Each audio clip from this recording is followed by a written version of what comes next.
Hello hello students, good morning. आज का हमारा टॉपिक रहेगा बेटा जी, डिसोल्यूशन ऑफ पार्टनरशिप फर्म के अंदर accounting treatment on dissolution of firm.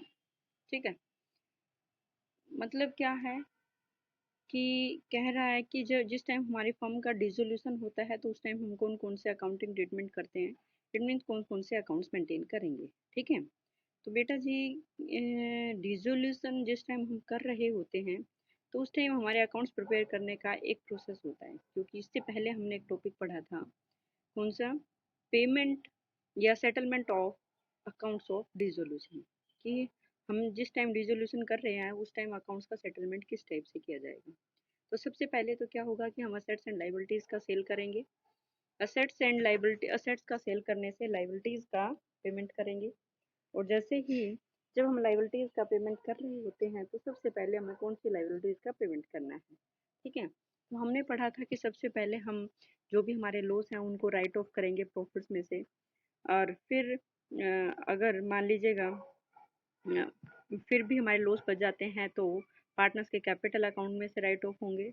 और अगर फिर भी बच जाते हैं, फिर भी लॉस बच जाते हैं, तो इसका मतलब फिर क्या करेंगे हम पार्टनर से उनके profit and loss sharing ratio के अंदर उतना अमाउंट वसूल करेंगे। ठीक है, फिर उसके बाद क्या रहेगा कि असेट्स को सेल करने से जो अमाउंट रिसीव्ड होगी उसको पेमेंट करेंगे। सबसे पहले थर्ड पार्टी के जो भी हमारे लोन्स हैं, इट मीन्स आउटसाइडर लाइबिलिटीज, मैंने आप लोगों को बताया था कि चाहे वो हमारे क्रेडिटर्स हैं, चाहे हमने बैंक से लोन ले रखा है। ठीक है, तो कोई भी आउटसाइड लाइबिलिटी है उसका पेमेंट किया जाएगा सबसे पहले।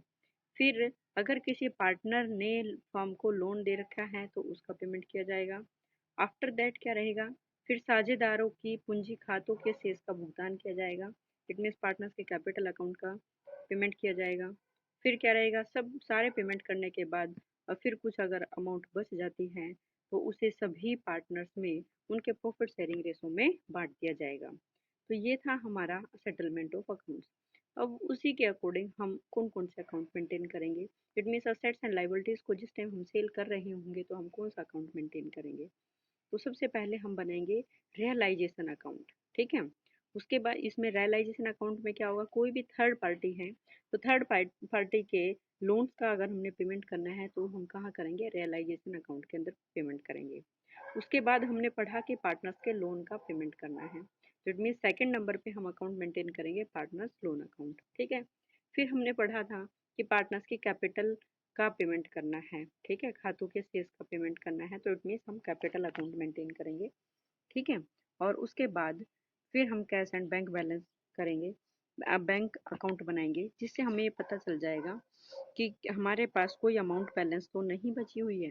ठीक है, इट मीन्स लास्ट में हम बैंक अकाउंट या कैश अकाउंट बनाएंगे अगर उसके डेबिट और क्रेडिट साइड का टोटल दोनों इक्वल आ जाता है। ठीक है, तो इसका मतलब क्या है कि हमारे पास कोई अमाउंट अवेलेबल नहीं है, जितना अमाउंट आई उतना ही हमने डिस्ट्रीब्यूट कर दी।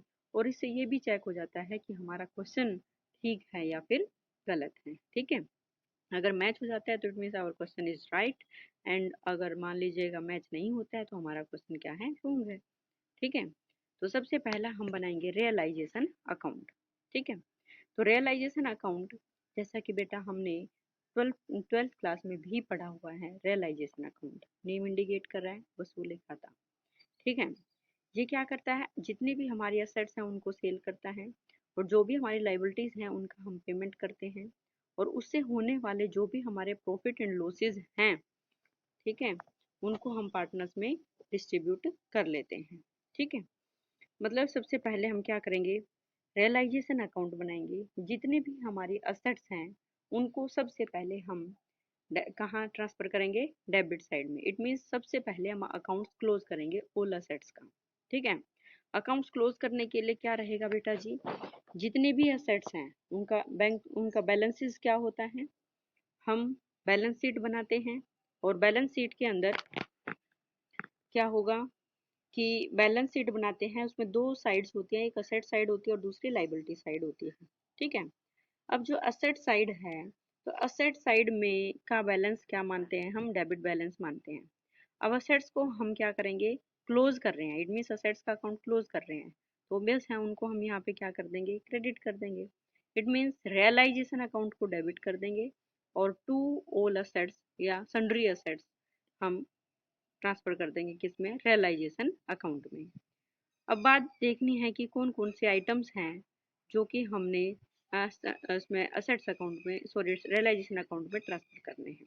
ठीक है, मतलब कहने का क्या होता है कि जिस टाइम हम रियलाइजेशन अकाउंट में ट्रांसफर कर रहे होते हैं ऑल असेट्स को, हमें कौन कौन सी बातों को ध्यान में रखना है।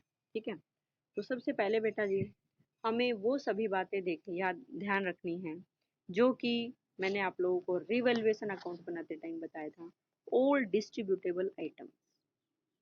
ठीक है, डिस्ट्रीब्यूटेबल आइटम्स कौन कौन से बताए थे मैंने, कि वैसे असेट साइड में क्या बताया था, गुडविल भी बताया था, बट गुडविल का वैल्यूएशन अगर हम कर रहे होंगे तो बैलेंस शीट की गुडविल को हम पार्टनर्स के कैपिटल अकाउंट में ट्रांसफर कर देते थे डेबिट साइड में। बट अब यहाँ हम अपना बिजनेस सेल कर रहे हैं, इसलिए हम गुडविल को ट्रांसफर नहीं करेंगे। ठीक है, तो यहाँ पे अदर जो फिक्टिशियस एसेट्स होंगी, जैसे कि हमारा debit balance of profit and loss account है, प्रिलिमिनरी एक्सपेंसेस है, एडवर्टाइजमेंट एक्सपेंसेस रिटर्न ऑफ करने हैं हमने। ठीक है, तो ये सभी क्या रहेंगे, मतलब ये सभी पॉइंट्स होंगे अगर बैलेंस शीट के अंदर, तो उनको हम कहाँ ट्रांसफर कर देंगे, पार्टनर्स के कैपिटल अकाउंट में। क्यों, क्योंकि ये एक तरह से डिस्ट्रीब्यूटेबल आइटम्स हैं। ठीक है, इट मीन्स केवल वास्तविक संपत्तियां जो बिक सकती हैं उनको ही हम वसूली अकाउंट में ट्रांसफर करेंगे। इट मीन्स रीवैल्यूएशन अकाउंट में सिर्फ वो असेट्स ट्रांसफर करनी है जो कि जिनको हम मार्केट में बेच सकते हैं। ठीक है, जिनको हम मार्केट में नहीं बेच सकते उनको हम ट्रांसफर नहीं करेंगे। ठीक है, जैसे कि debit balance of profit and loss है, ये तो हमारे बिजनेस का अपना लॉस है, इसको हम ना तो सेल कर सकते, नहीं कर सकते ना, तो ये हमें क्या करेंगे, ये लॉस है। Debit balance of profit and loss का मतलब क्या है कि लॉस हो रखा है और इस लॉस को कौन बांटेगा, पार्टनर्स बांटेंगे आपस में। ठीक है, एडवर्टाइजमेंट पे पैसा खर्च कर रखा है तो वो तो खर्च हो चुका है, और अब हम अपना बिजनेस बंद कर रहे हैं, ऐसा भी नहीं है कि फ्यूचर में उससे हमें टर्नओवर मिलेगा। ठीक है ना, तो इसलिए क्या होगा कि एडवर्टाइजमेंट के ऊपर जो पैसा खर्च किया गया है उसको भी हम क्या करेंगे, उसको भी हम राइट ऑफ करेंगे। ठीक है, और पार्टनर्स के कैपिटल अकाउंट में ट्रांसफर कर देंगे। ठीक है, तो इसलिए partners capital account debit to profit and loss या फिर टू डेफर्ड रेवेन्यू एक्सपेंडिचर। ठीक है, और कोई भी हमारा रिजर्व है या हमारा कोई भी प्रोविजन है, ठीक है, उसके लिए हम क्या करेंगे बेटा जी, क्योंकि प्रोविजन जैसे कि हमने डेटर्स के ऊपर प्रोविजन बनाया, डेटर्स को तो हमने डेबिट साइड में ट्रांसफर कर दिया रियलाइजेशन अकाउंट में। ठीक है, क्योंकि डेटर्स क्या है, उनसे हमें पैसा वसूल होगा होगा क्योंकि हमने उनको माल बेच रखा है और उनसे हमें पैसा वसूल होगा, इसलिए हमने रियलाइजेशन अकाउंट में डेबिट साइड में डाल दिया।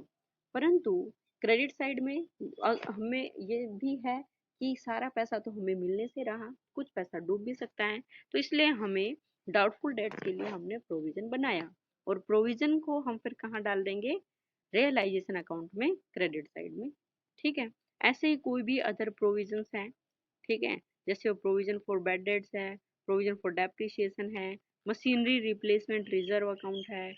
ये देखो स्पेसिफिक रिजर्व्स, हमने रिजर्व्स पढ़े थे ना फर्स्ट सेमेस्टर में कि रिजर्व्स एक तो स्पेशल रिजर्व होते हैं, एक जनरल रिजर्व, तो ये क्या है, मशीनरी रिप्लेसमेंट रिजर्व, मशीन को रिप्लेस करने के लिए रिजर्व बनाया, जिनमें स्पेसिफिक रिजर्व हो गया। ठीक है, ऐसे इन्वेस्टमेंट फ्लक्चुएशन फंड हो गया, ज्वाइंट लाइफ पॉलिसी रिजर्व हो गया।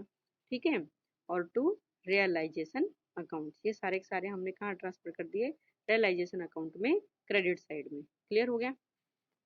फिर उसके बाद क्या होता है, कैश या बैंक बैलेंस को हम क्या करेंगे, रियलाइजेशन अकाउंट में ट्रांसफर नहीं करेंगे। क्यों, क्योंकि कैश या फिर बैंक अकाउंट का हम अलग से अकाउंट मेंटेन करेंगे। ठीक है, और एक बात और हमेशा ध्यान रखनी है, जितने भी हमारी असेट्स होंगी उनको हमेशा बुक वैल्यू पर ही हमने रियलाइजेशन अकाउंट में ट्रांसफर करना है। बुक वैल्यू का मतलब क्यों ट्रांसफर करना है, ऐसे तो हम क्या करते थे, मार्केट वैल्यू पे करते थे, हम रिवैल्यूएशन में तो हम ये देखते थे कि मार्केट वैल्यू के साथ कंपेयर किया जाता था। परंतु यहाँ पे बेटा जी अब हम अपनी असेट्स को सेल कर रहे हैं, तो हमने ये देखना है कि हमारे पास असेट्स की बुक में क्या वैल्यू है। ठीक है ना, तो हम पहले तो ट्रांसफर करते टाइम तो बुक वैल्यू देखेंगे। ठीक है, मार्केट में कितने में सेल होती है, ये हमने बाद में देखना है, ठीक है। नेक्स्ट पॉइंट आता है फिर ऐसे ही सेम एज लाइबिलिटीज को ट्रांसफर करना है। रीवैल्यूएशन अकाउंट बनाएंगे। जैसे हमने असेट्स को डेबिट साइड में ट्रांसफर किया रियलाइजेशन अकाउंट में, ऐसे ही लाइबिलिटीज को जो कि आउटसाइड लाइबिलिटीज हैं उनको हमने रियलाइजेशन अकाउंट के क्रेडिट साइड में ट्रांसफर कर देना है, ठीक है। फिर क्या रहेगा, ये प्रविष्टियां बनाते समय हमें कौन सी बातों को ध्यान में रखना है, केवल थर्ड पार्टी को जो पेमेंट करनी है उनको ही हमने रियलाइजेशन अकाउंट में ट्रांसफर करना है। अब थर्ड पार्टी में जस्ट लाइक हमारे क्रेडिटर्स हैं, हमारे बिल्स पेबल हैं, हमारे प्रोविडेंट फंड है, आउटसाइड लोन्स हैं, आउटस्टैंडिंग एक्सपेंसेस हैं, और जो पार्टनर है उसकी वाइफ को दिया गया लोन है, ठीक है, ये सब कुछ। फिर उसके बाद होता है साझेदारों के ऋण खाते भी वसूली खाते में हस्तांतरित नहीं किए जाएंगे। क्यों? क्योंकि पार्टनर्स का लोन अकाउंट हम अलग से बनाएंगे। सेम एज क्रेडिट साइड में अगर रिजर्व्स हैं, जनरल रिजर्व है, ठीक है, रिजर्व फंड है, या फिर कंटीजेंसी रिजर्व, किसी भी टाइप का कोई भी रिजर्व है, या फिर प्रॉफिट एंड लॉस है, किसी भी टाइप का रिजर्व मीन्स जो कि डिस्ट्रीब्यूटेबल है पार्टनर्स के बीच में, वो वाले रिजर्व, ना कि जैसे हमारा जनरल स्पेसिफिक रिजर्व था, या फिर स्पेसिफिक रिजर्व से हमें पीछे पड़ के आए मशीनरी रिप्लेसमेंट रिजर्व, तो वो है तो रिजर्व बट वो डिस्ट्रीब्यूटेबल नहीं है। तो पार्टनर्स में डिस्ट्रीब्यूटेबल जो भी रिजर्व हैं उनको ही हम पार्टनर्स के कैपिटल अकाउंट में ट्रांसफर करेंगे। क्लियर? उसके बाद क्या रहेगा, कोई भी स्पेसिफिक रिजर्व है तो उसको भी हम रियलाइजेशन अकाउंट में क्या करेंगे, क्रेडिट करें। देखो किसी विशेष संचय इत्यादि को भी वसूली खाते में, विशेष संचय अभी बताया था रिप्लेसमेंट रिजर्व था, उसको तो हम रियलाइजेशन अकाउंट के क्रेडिट साइड में ट्रांसफर कर देंगे, ठीक है। तो यहाँ पे क्या कहा है इन्होंने कि जनरल रिजर्व है, रिजर्व फंड है, मतलब जो पार्टनर्स आपस में बांटेंगे उनको पार्टनर्स के कैपिटल अकाउंट में ट्रांसफर करेंगे, ठीक है। उसके बाद असेट्स बेचेंगे, तो असेट्स को बेचने से हमारे पास पैसा आएगा, तो कैश या bank account debit to realisation, it mean realisation account के क्रेडिट साइड में दिख देंगे कैश या बैंक बैलेंस, ठीक है। फिर साझेदार द्वारा संपत्ति लिए जाने पर पार्टनर्स का जो कैपिटल अकाउंट है उसको हम क्या करेंगे, डेबिट। मान लीजिएगा पार्टनर ने किसी ने कोई असेट्स ले ली है, तो जैसे अगर हम मार्केट में सेल करते हैं तो हमारे पास पैसा आएगा, मार्केट में सेल नहीं करते कोई पार्टनर ले लेगा तो उसकी जगह कैश या बैंक बैलेंस की जगह उस पार्टनर का नेम आ जाएगा, ठीक है, तो उस पार्टनर्स के कैपिटल अकाउंट में ट्रांसफर कर देंगे, ओके। फिर क्या होता है, अगर मान लीजिएगा कोई क्रेडिटर्स है, उसको उसने या तो फुल पेमेंट कर दी है या फिर आंशिक भुगतान है, उसमें कोई संपत्ति अगर दी है, तब लेनदार के खाते में से उस संपत्ति की रकम घटाकर लेखा किया जाएगा। मतलब कहना क्या होता है, मान लीजिएगा किसी क्रेडिटर्स को हमने पूर्ण या आंशिक भुगतान में कोई संपत्ति दे दी, मान लीजिएगा हमने क्रेडिटर्स को देने थे 80,000 रुपये, उसको हमने कोई असेट दे दी 50,000 रुपये की, तो इसका मतलब क्या होगा, 50,000 रुपये तो उसके अकाउंट में असेट से दे दी हमने, वो राइट ऑफ हो जाएंगे, बाकी क्या करेंगे, बाकी हम पेमेंट करेंगे, ठीक है। उसके बाद क्या रहेगा, नगद भुगतान करने के लिए, तो नगद भुगतान करना है तो उसके लिए realisation account debit to cash या फिर बैंक बैलेंस, ठीक है। किसको भुगतान करना है, कोई भी लाइबिलिटीज है, ठीक है। किसी साझेदार द्वारा कोई दायित्व लिए जाने पर, मान लीजिएगा कोई पार्टनर है किसी लाइबिलिटी का पेमेंट करना चाहता है, मान लीजिएगा किसी पार्टनर की वाइफ ने लोन दे रखा था, तो उस लाइबिलिटी का कोई भी पार्टनर है पेमेंट करना चाहता है, तो हम उस लाइबिलिटी की जगह उस पार्टनर का नेम लिख देंगे, ओके। तो देखो, और फिर लास्ट में क्या रहेगा, वसूली व्यय के भुगतान करने पर, अब मान लीजिएगा हम असेट्स को सेल कर रहे हैं, असेट्स को सेल कर रहे हैं, लाइबिलिटीज का पेमेंट कर रहे हैं, तो कुछ ना कुछ खर्चा तो जरूर होगा, ठीक है।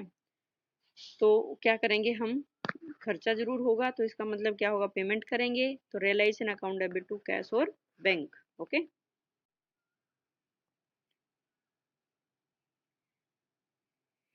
नेक्स्ट पॉइंट आता है फिर साझेदार द्वारा भुगतान करने पर, ठीक है। अगर हम किसी पार्टनर को कोई पेमेंट करते हैं, ठीक है, तो क्या करेंगे, realisation account debit to partners capital account. Clear बेटा, हमने किसी पार्टनर को पेमेंट करनी है, ठीक है, सॉरी सॉरी साझेदार द्वारा भुगतान करने पर, अब यहाँ साझेदार पेमेंट कर रहा है, ठीक है। देखो अगर हम कैश पेमेंट करते हैं तो realisation account debit to cash या बैंक बैलेंस करेंगे, और अगर मान लीजिएगा हम साझेदार द्वारा कोई साझेदार किसी लाइबिलिटी का पेमेंट करता है, तो नो प्रॉब्लम, रियलाइजेशन अकाउंट द्वारा account debit to partners capital account. Clear? Next क्या होगा, वसूली खाता बंद करने के लिए।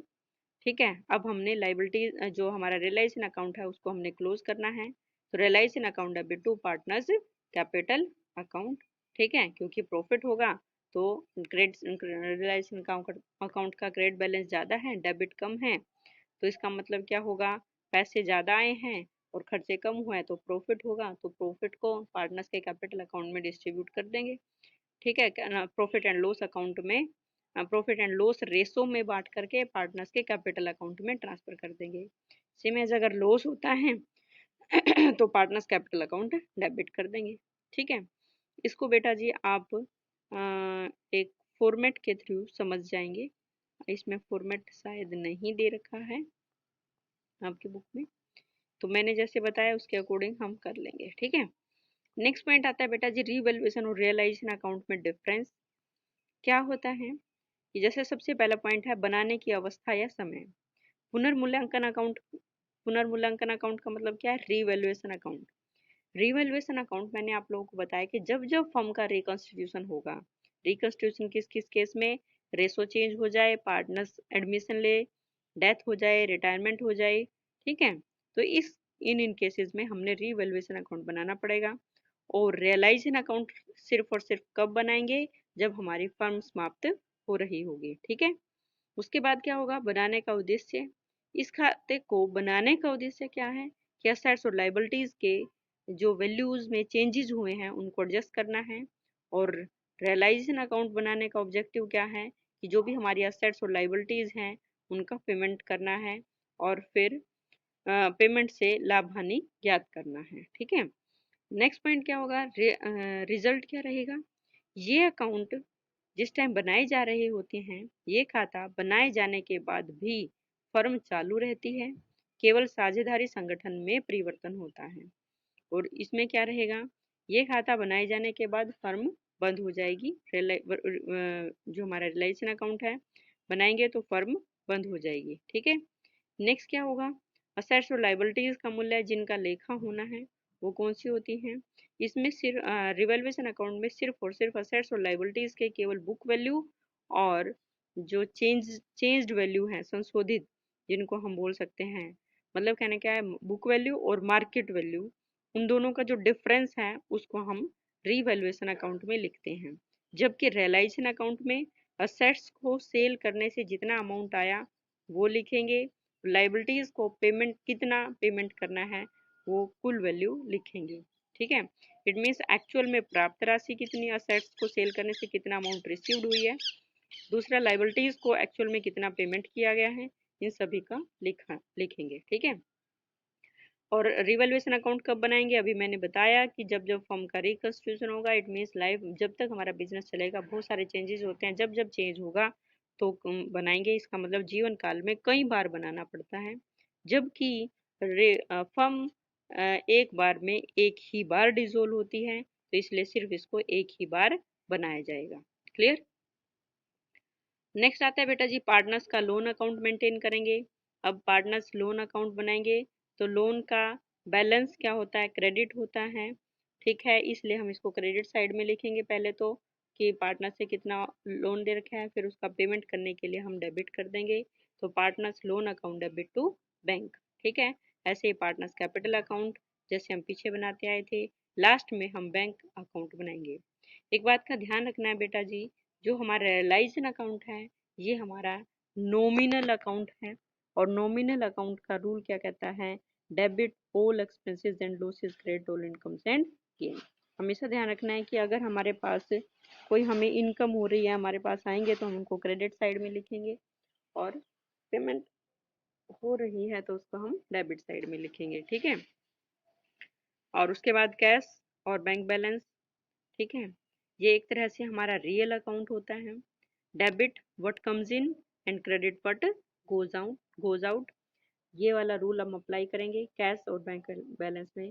कैश जहाँ जहाँ से आया डेबिट करेंगे, और कहाँ कहाँ हमने पेमेंट किया उसको हम क्या करेंगे, क्रेडिट करेंगे।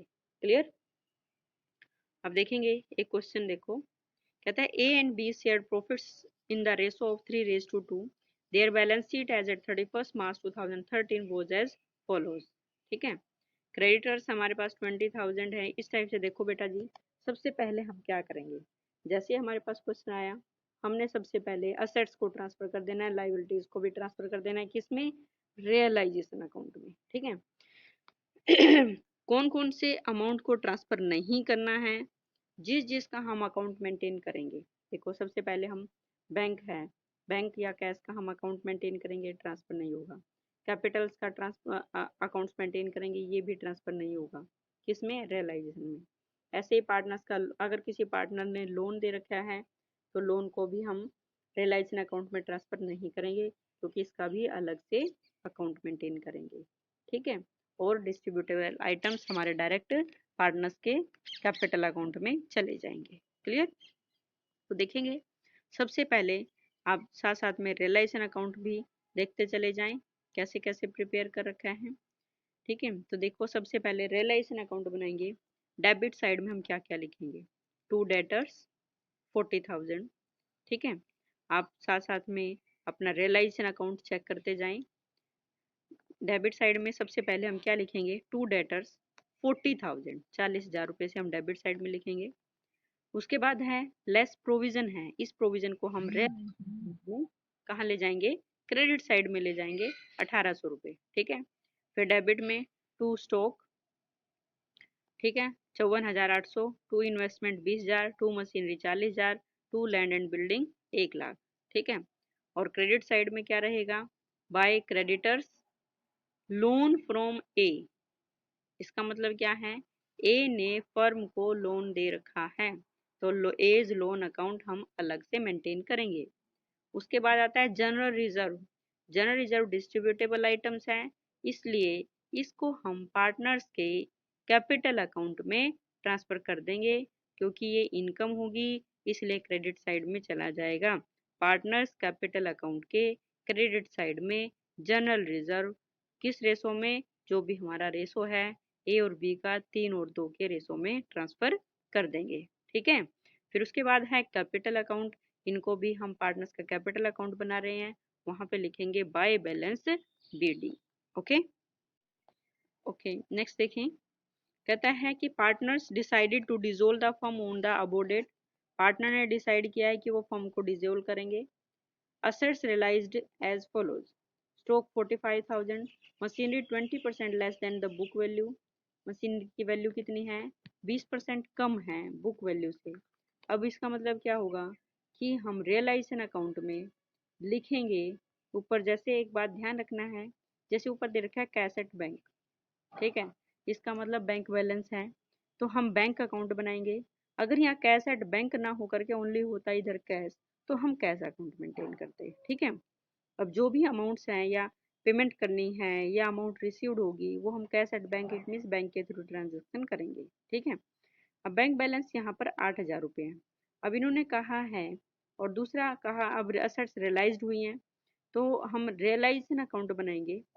रियलाइजेशन अकाउंट में क्रेडिट साइड में बाय बैंक क्या लिखेंगे, असेट्स रियलाइज्ड।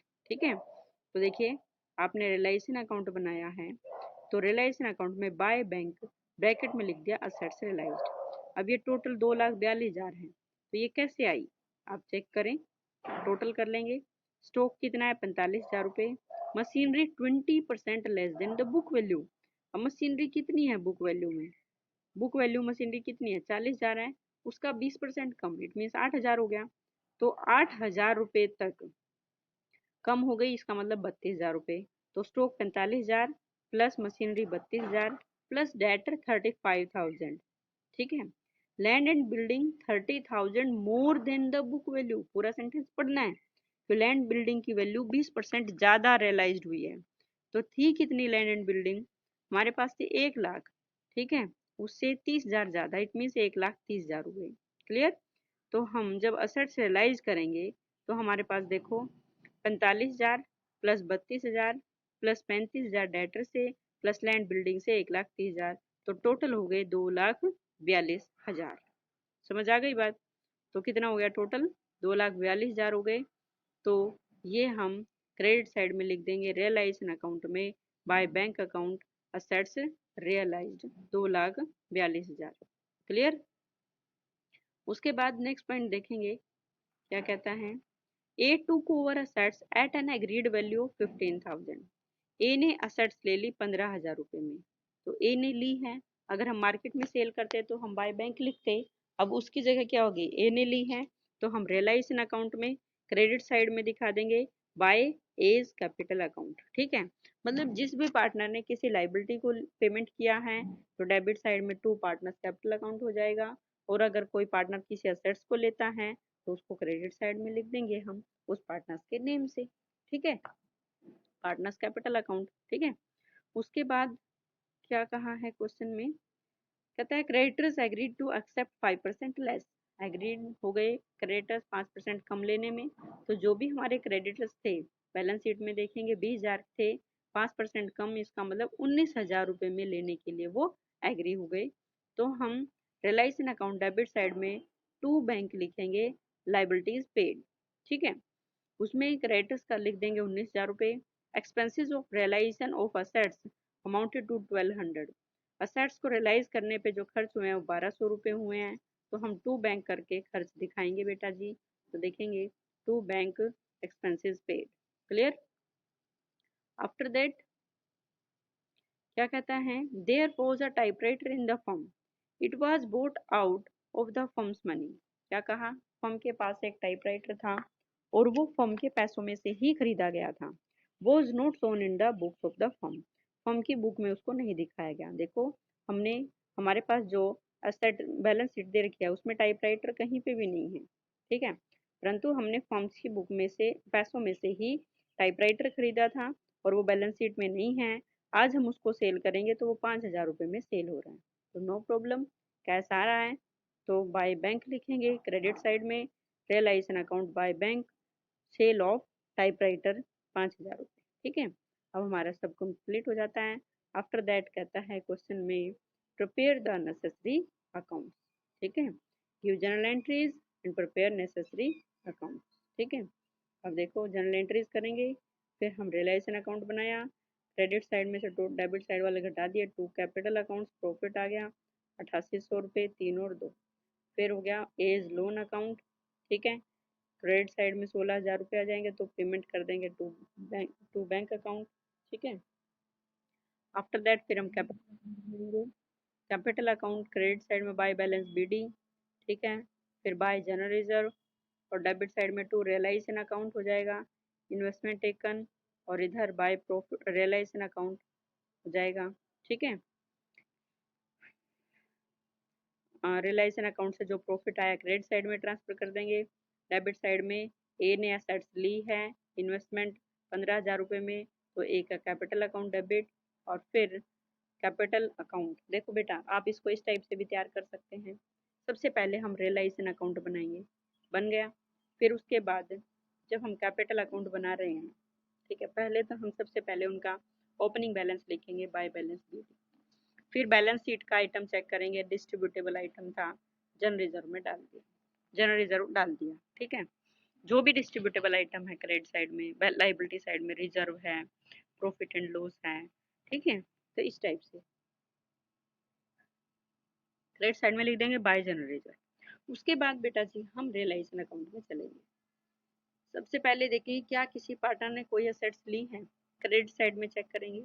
पार्टनर्स ने देखो a is capital account investment taken. आपको हमेशा हमें पता है कि हमारे अकाउंट्स है जो डबल एंट्री सिस्टम के ऊपर बेस्ड है। अगर किसी एक एंट्री से एक अकाउंट डेबिट होता है तो दूसरा क्या होगा, क्रेडिट होगा। ठीक है, तो हमने यहाँ लिखा बाय एज कैपिटल अकाउंट। ठीक है, तो क्रेडिट साइड में लिखा है तो एक कैपिटल अकाउंट बनाएंगे तो वहाँ डेबिट साइड में आ जाएगा, तो वहाँ हम टू रियलाइजेशन अकाउंट लिख देंगे। ठीक है, to realisation account assets taken, investment taken. ठीक है, और कोई था। अब डेबिट साइड में देखो किसी पार्टनर ने कोई लाइबिलिटी का पेमेंट नहीं है, जस्ट सिर्फ लास्ट में जो प्रॉफिट हुए हैं वो ट्रांसफर कर किया हमने कैपिटल अकाउंट में, तो क्रेडिट साइड में है ना, सॉरी डेबिट में है तो उधर आ जाएगा क्रेडिट साइड में बाय रियलाइजेशन अकाउंट। ठीक है, प्रॉफिट्स आ जाएंगे। क्लियर। उसके बाद हम बनाएंगे बैंक अकाउंट। ठीक है बेटा जी, बैंक का बैलेंस देखेंगे, डेबिट बैलेंस है तो टू बैलेंस बीडी 8,000 रुपये। फिर रियलाइजेशन अकाउंट में से ही चलो। ठीक है, जहाँ जहाँ हमने बैंक लिखा है इट मीन्स जो जो हमने रिसिप्ट हुई है या जो जो हमने पेमेंट किया है उनकी एंट्री। ठीक है, पहले डेबिट साइड में देखें, टू बैंक है, creditors paid, to bank expenses paid, ये डेबिट है तो उधर क्रेडिट में चले जाएंगे।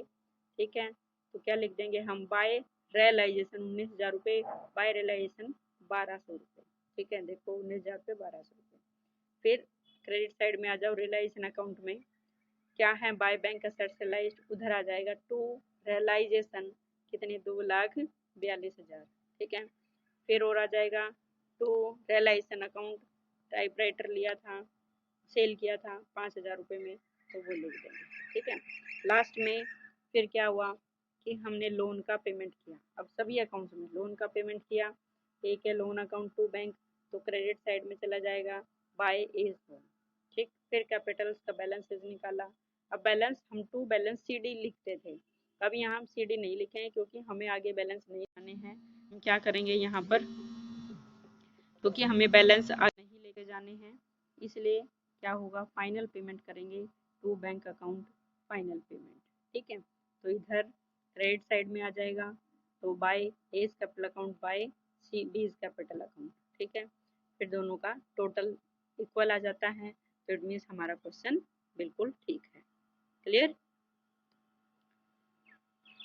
समझ आया बेटा?